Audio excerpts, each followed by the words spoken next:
They say when life gives you lemons, you should make lemonade. So I thought for this video we'd look at a few lemons.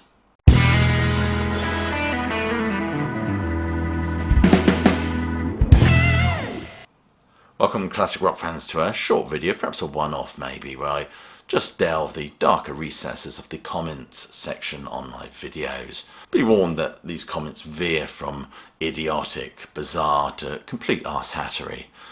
That being said, let's get into it, shall we? Please stop posting videos to YouTube, you're too old to be relevant.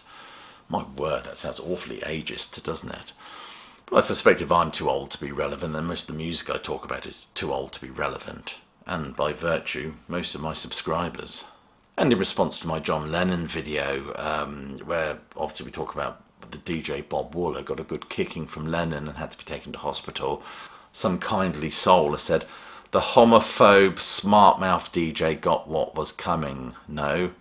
No, I don't think he did, quite frankly, because if that was what he deserved, then considering some of the remarks that Lennon used to make to Brian Epstein, I think Lennon probably deserved a lot worse. Personally, I don't think anybody deserves to be physically assaulted for an off-the-cuff, silly remark. It probably says more about Lennon's mindset, or kind of where he was emotionally at that point, rather than anything else.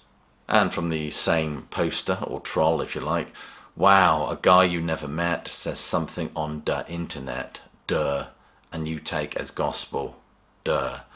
Oh, the prose is exquisite here. And despite the obviously literacy issues here, the point that's being made is not correct. It's not my opinion or story. It's one sourced from several Lennon biographies. And talking about illiteracy, listen to this gobbledygookery. Wow, I apologise for my bluntness, but what a crock of nonsense. The almighty YouTube algorithm brought me to your channel, by the way. Oh, God bless that YouTube algorithm. However, and respectfully, my questions to you are, what are your qualifications to belittle the greatest and most significant work this century has to show for? Did you produce, write or perform on an album yourself? That perhaps, I don't know how, if I wrote or performed on an album myself, that would make me qualified to do anything, quite frankly. Perhaps I, speaking for myself, I'm not aware of it, and even if would that give you the quality of the prose here is fantastic, would that give you the right to criticise the work of others? Firstly, I think free speech gives you the right to discuss whatever you want to discuss. Also, to criticise, the verb to criticise in an artistic context means to evaluate. It doesn't mean to slag off. A little thought for you young people out there. You can't be talking to me or my subscribers because we're irrelevant, remember. Anyone that reads this, full stop, I don't know where you put a full stop there. If the biggest legends in music tell you how great the albums mentioned in this video, believe that they know what they are talking about. Fuck me, I don't think you know how to write a sentence. Sorry about my language. No offence to the Twitter and TikTok experts out there. Cheers. And that's it, really. First of all, that's absolute gobbledygookery. First of all, I'd like to say that I'm not belittling anything. It was just the opinions of my subscribers in the video that he's on overrated albums. And they're perfectly welcome to articulate those opinions. In terms of qualifications, I have a degree in progressive rock and Nordic folk music. Is that qualified enough for you? Obviously, I'm in jest here, but seriously, qualifies. What does qualify? Do you think some hack enemy is qualified? I mean, these people have just got to where they are simply because they've done a degree in journalism a lot of the time. A lot of these people have written some absolute horse shit over the years. And being a musician, does that qualify you? Because I've known some great musicians who are really proficient on their instrument, but do not have an encyclopedic knowledge of the history of popular music. So I'll tell you what does qualify you, in my opinion, since you asked the question. I think a passion and enthusiasm for your subject, years and years and years of listening to classic rock music, and damn good research. That is, I think, what qualifies you to talk about music and to evaluate albums within their cultural and historical context. Hope that answers your question. This one, oh come on, Captain Clickbait. I love that, actually. I'd like to be Captain Clickbait. Way to kiss the ass of every fan of disco, pop and producer-driven garbage, because that's exactly what I do on my channel, as you well know. Shoved on music fans for decades. Hope you like kissing Joe Public's ass, because no serious musician or music fan will ever sub to your channel again.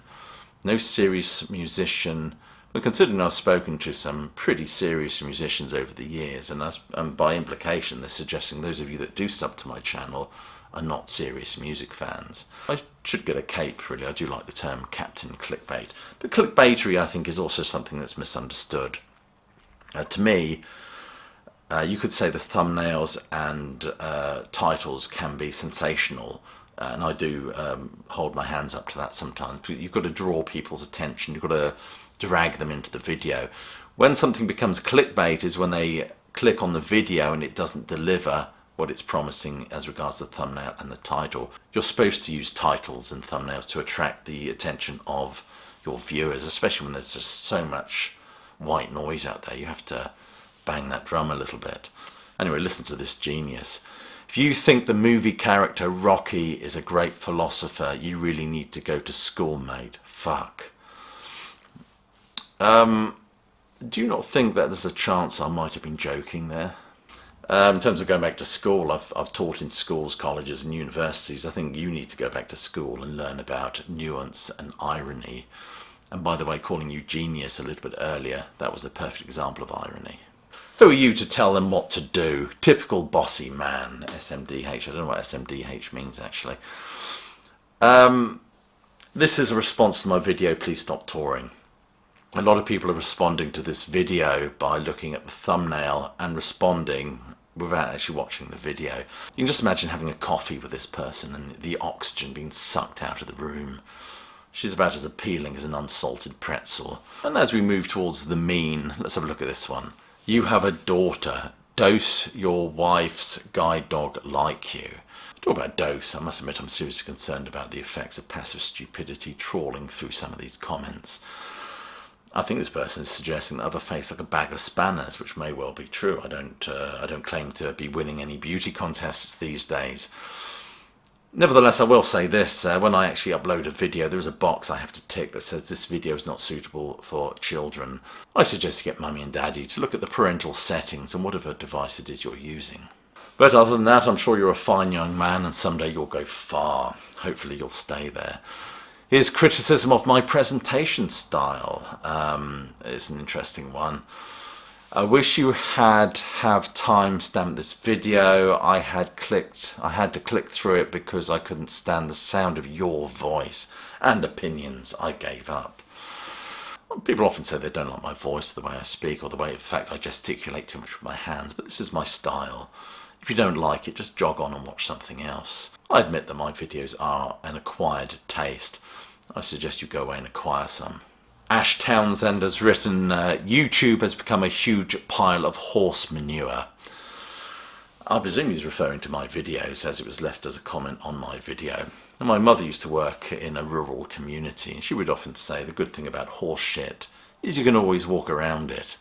Maybe there's a bit of sage advice for you there. When I die, people talk shit about me. I won't be here to defend myself, but I'm here to say you'll never be as loved as John Lennon. Ah ha ha ha ha ha. Well, I'm certainly, I'm not going to achieve the same level of superstardom as John Lennon and the Beatles, but I suspect neither are you. And it's a bit unfair as well. You can't expect us mere mortals to aspire to the giddy heights of internet trolldom. And here's a real bit of stupid twattery. I hope Lennon's family sue you, you hacky little nobody. I don't know how you can assume that somebody's a nobody or a nothing if you don't know them, for starters. And in terms of Lennon's family suing me, you would have to say something that was profoundly untrue, which is not the case. This is a story that's been written in, as I said, several Lennon biographies. And in fact, actually, I get a Christmas card every year from the John Lennon estate, the Lennon Ono estate. How do you like them apples? Somebody has written, what planet are you from? Well, I would say planet Marzipan, quite frankly. Another one here, what a load of pretentious crap. I think the term pretentious is misapplied here to anything that it just sounds slightly academic, which probably speaks volumes about Alan Price 2668, quite frankly. It's often common within literary criticism or any evaluative medium to bring together lots of threads from other sources. That's not showing off or being pretentious. That's just sort of embellishing your argument. This guy's a scammer. I think he may have invented clickbait. I don't think I invented clickbait, although I am Captain Clickbait apparently. And in terms of scamming, I'm not really aware of scamming anybody, quite frankly. Anyway, it's enough of wading through that cesspool. I'm just going to leave it there. Other than that, just stay safe and well, and keep listening.